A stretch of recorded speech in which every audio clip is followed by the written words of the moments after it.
تو ان 5 صفات میں سے ایک صفت ہے وَعَلَىٰ رَبِّهِمْ يَتَوَكَّلُونَ،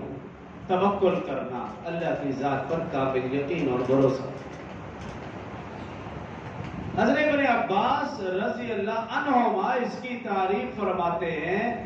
توکل یہ ہے کہ اللہ کے غیر سے کوئی امید نہ رکھی جائے، ساری امیدوں کا مرکز اور محور صرف ایک اللہ کی ذات،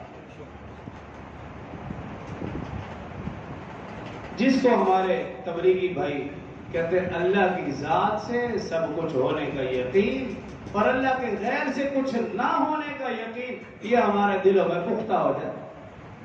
یہ توکل ہے۔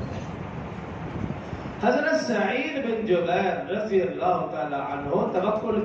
کے متعلق فرماتے ہیں، توکل پورے کے پورے ایمان کا مجموعہ ہے، پوری کی پوری ایمانیات کا مجموعہ ہے۔ ایمانیات، آمنت باللہ وملائکتہ وکتبہ ورسلہ والیوم الآخر